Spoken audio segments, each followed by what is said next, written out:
बिस्मिल्लाहिर्रहमानिर्रहीम। अस्सलाम वालेकुम। कैसे हैं आप सब व्यूअर्स? उम्मीद है जी आप सब देखने वाले ठीक होंगे, खैरियत से होंगे। दिल से दुआ करती हूँ जी अल्लाह पाक आप सबको खुश रखें, आबाद रखें, आपकी तमाम दिली नेक मुरादें और ख्वाहिशात कबूल व मंजूर फरमाएँ। ये जी बच्चों के लिए ज़िंगर मंगवाई हुई थी रात की, तो उनको मैंने गरम करके दी। तकरीबन कोई 10 बजे का टाइम था। चाय से पहले उन्होंने कुछ नहीं खाया था नाश्ते में, बल्कि उन्होंने सिर्फ़ ज़िंगर बूटी खाई है, ठीक है। उसके बाद जी मैंने की है जल्दी जल्दी से नीचे की सफाई। आज मैंने फ़र्श को वॉश किया था और मैंने हस्बैंड के जो मैं नाश्ते का व्लॉग बनाती हूँ, मैंने वहाँ से व्लॉग स्टार्ट नहीं किया क्योंकि थोड़ा जल्दी पड़ गया था। मैंने कहा आप भी रोज़ रोज़ देख के बोर हो गए होंगे, तो आज कहीं और से व्लॉग शुरू करते हैं। तो आज फिर मैंने इस तरह से व्लॉग शुरू किया। अच्छा जी, उसके साथ साथ जी मैंने लगानी थी मशीन, कपड़े धोने थे, तो फिर वो बहुत ज़रूरी था। और साथ में बच्चों के जो लाइट वेट कंबल थे उनको वॉश करना था, क्योंकि वो बहुत ज़्यादा गंदे हो गए हुए थे, स्मेल सी आ रही थी। तो मैंने कहा चलिए लगे हाथ इनको भी वॉश कर ही दिया जाए। खैर वो इतने ज़्यादा वज़नी तो नहीं थे। जो बड़ा होता है ना कंबल, वो थोड़ा वज़नी में ज़्यादा, वज़न में ज़्यादा हो जाता है, लेकिन ये नहीं थे, तो इसलिए नीचे ही मैंने वॉश कर लिए, बड़ी आसानी से कर लिए थे।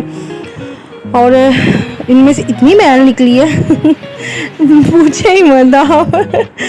और साथ में मैंने बच्चों को नहला के उनको तैयार श्यार किया। ये बहुत ज़रूरी होता है जी बच्चों को नीट एंड क्लीन करना।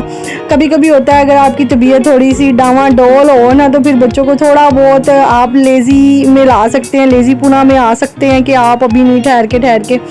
लेकिन मेरा तब था कि मैं जल्दी जल्दी से इनको तैयार कर दूं और साथ ही में एक ही दफ़ा में ना ये सारा जो अपना काम था ये वाइंड अप कर लूं, क्योंकि फिर बाद में मैंने भी शावर लेना था और कपड़े वगैरह चेंज करने थे। साथ ही में मैंने कपड़े आयरन करना स्टार्ट कर दिए।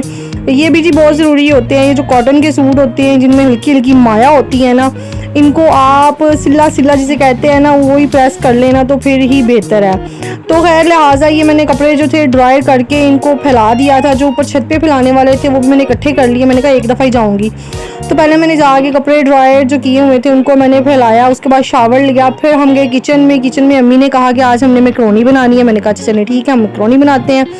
तो हमने मिलजुल के सब्ज़ियाँ काटी। सब्ज़ियाँ काटने के बाद जी मैंने फटाफट से मैकरोनी को चढ़ाया।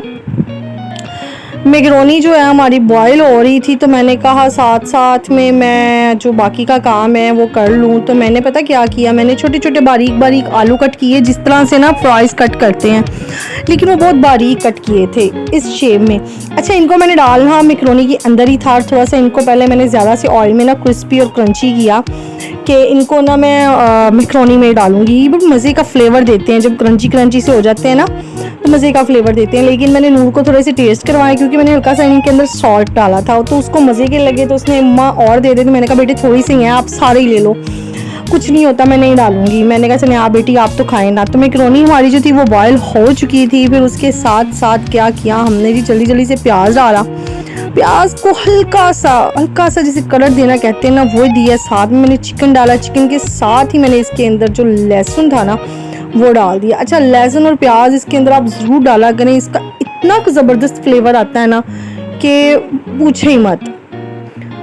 फिर मैंने इसके अंदर डाल दी कैरेट, ठीक है। ये आजकल वो गिलगित की जो गाजर जिसे कहते हैं ये वो है, ये जूसी नहीं होती है, खैर जल्दी हो जाती है ये भी। इसको हल्का सा फ्राई किया। फिर उसके बाद जी मैंने इसके अंदर डाल दिया, अजीनोमोटो भी कहते हैं और चाइनीज़ सॉल्ट भी कहते हैं इसको, ठीक है, ये डाल दिया। उसके बाद मैंने काली मिर्चें डाली और नमक डाली। इसके अलावा मैंने सोया सॉस डाला, तकरीबन 3 से 4 टेबलस्पून मैंने डाला। इसका मुझे फ्लेवर पसंद है और मैकरोनी की तादाद के हिसाब से ही आप इसको मैनेज करिएगा। कोई इतना मुश्किल काम नहीं, मैं कहती हूँ ये झटपट बनने वाली चीज़ें हैं। सिर्फ आपके पास जो वेजिटेबल्स हैं ना वो कट होनी चाहिए। साथ ही मैंने जल्दी जल्दी से इसके अंदर शिमला मिर्च डालनी है। शिमला मिर्च डालने के साथ ही फिर मैंने इसको मिक्स किया है और बंद गोभी डाल दिया है। फिर उसके बाद मेरे पास मिक्स हर्ब्स थी, वो डाल दिया मैंने इसके अंदर। इनको अच्छी तरह से मिक्स किया। मिक्स करने के बाद ढक्कन दे दिया, ताकि ये जो बंद गोभी है ना इसका थोड़ा सा क्रंच जो था ना वो ख़त्म हो जाए। मुझे तो क्रंची पसंद है, लेकिन बाकी सबको पसंद नहीं होती हैं, तो बाकियों का भी ख्याल रखना पड़ता है। तो ये बर्तन जो था छोटा था, तो फिर मैंने वही पतीले के अंदर मैकरोनी को डाल दिया। डालने के बाद मैंने ये सारा जो मसाला था उसके अंदर उंडेला, और उंडेलने के बाद मैंने अच्छी तरह से उसको मिक्स कर दिया। और साथ ही मैंने ना हल्की सी नमक मिर्च भी टेस्ट कर ली थी, तो फिर मुझे और डालने की मतलब की ज़रूरत पेश नहीं आई ना। मैंने पहले ही इसको टेस्ट कर लिया था अच्छी तरह से। थोड़ी सी मैक्रोनी और थोड़ा सा मसाला डाल के ना मैंने टेस्ट कर लिया था, क्योंकि मैक्रोनी के अंदर भी साल्ट होता है, तो फिर इस वजह से ना दोनों का कंबाइन करके आपस में तो फिर मैं नमक मिर्च जो है ना वो टेस्ट कर लेती हूँ। खैर दोनों बराबर थी, ठीक थी। इसको मैंने अच्छी तरह से मिक्स किया और बहुत मज़े की बनी थी। मैंने कहा चलें अच्छी बात है, ये मैंने बड़ी देर बाद बनाई है। बहुत ज़्यादा कभी बनाती होती थी इस तरह की चीज़ें, लेकिन अब मैं बहुत कम बनाती हूँ। बना के भी ना आपका जो दिल है वो भर जाता है। तो खैर मुझे तो वेजिटेबल्स बहुत पसंद है इसके अंदर, और लेकिन सबको नहीं होती। मेरे रूहान को तो बिल्कुल नहीं पसंद, ना मेरी नूर को पसंद है, और इन दोनों ने मुंह भी नहीं लगाया इनको। बच्चों ने बिल्कुल नहीं खाया। रूहान अहमद के लिए मैंने थोड़ी सी सादी निकाल दी थी तो उसने खा ली, और ये मज़े से खाते हुए मैं साथ में बच्चों के साथ बातें कर रही हूँ। ये पता नहीं क्या कह रहे थे, मेरे ज़हन में नहीं है। हम बातें कर रहे थे आपस में बड़े मज़े की। तो जी बहुत मज़े की बनी थी। आप भी बनाए और ज़रूर खाइएगा। अच्छा मुझे बस स्पैगेटी नूडल्स जो है ना, मैं वो भी बहुत ज़बरदस्त बनाती थी। अपने कवारेपन के जब दिन याद आते ना, जब हम कवारे थे पता नहीं क्या क्या करते थे, वो बहुत अच्छे दिन थे ज़िंदगी के यार। वो बहुत अच्छे दिन थे व्यूअर्स, वो बहुत अच्छे दिन थे। और कभी कभी सोचती हूँ कि वो दिन ज़िंदगी के हसीन तरीन दिन थे। खैर ये भी शुक्र अल्हम्दुलिल्लाह अच्छे जा रहे हैं। फिर जी बच्चों के ट्यूशन जाने का टाइम हो गया तो मैं जल्दी से नीचे आई हूँ, और बच्चों ने बैग पकड़ा। मेरे प्यारे से नन्हे मुन्ने से बच्चे हंसते मुस्कुराते ट्यूशन चले गए हैं। अच्छा कभी कभी है कि ज़िद करें, वरना मेरे बच्चे बड़े अच्छे हैं। फिर इनके जाने के बाद जी ये देखें आप कमरे में मैस, मैं जितना मर्ज़ी साफ़ कर लूँ, जितनी मर्ज़ी सफाई कर लूँ, ये मैस जो है ना ये डलता ही डलता है। फिर जो मैंने कपड़े आयरन किए थे उनको मैंने वार्डरोब में लगाया, और ये देखें हमारा दराज ये टूट गया है। इसका मैंने ही कुछ करना, मेरे मियाँ साहब ने कुछ नहीं करना। कसम से हम लेडीज़ के हाथ में हर काम हो ना तो हम जल्दी जल्दी से परफेक्ट कर दें, लेकिन जब मर्दों के काम होते हैं ना उनके पीछे भागना पड़ता है। सुने जी ये कर दे जी, वो कर दे जी, ये ऐसे हो गया जी, वैसे हो गया। ये बहुत मुश्किल लगता है कभी कभी हमें।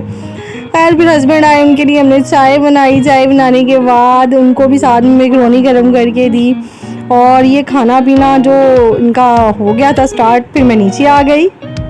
आज ही सारा दिन बस इसी तरह से गुजरा, कुछ मसरूफियात में गुजरा, कुछ कपड़ों में गुजरा मेरा दिन। जो कपड़े थे वॉश भी कर लिए हैं तकरीबन, प्रेस करके आयरन करके उनको वार्डरोब में भी लगा दिया। कपड़े खैर इतने ज़्यादा नहीं थे, लेकिन जो चादरें वगैरह थी वो ज़्यादा थी। और हाँ मैंने फिर से आज पोटी भी इसमें किया, गंदे बच्चे ने, इसने मुझे बताया नहीं है, तो अभी इसको वॉश करके तो इसने पोटी भी इसमें गिरी है, मैंने इसको नहला के वॉश किया है और इसको ये कपड़े पहनाए हैं। तो वो क्योंकि अभी टाइम होने वाला है, रात हो रही है, तो इसको अभी सुलाने का भी टाइम होने वाला है इनको बच्चों को। खैर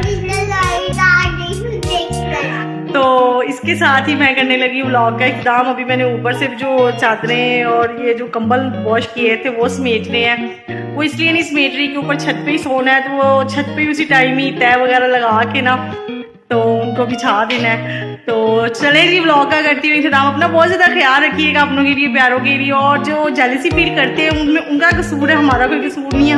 हम में तो इतनी बात ही नहीं है कि हमसे कोई जेलस फील हो।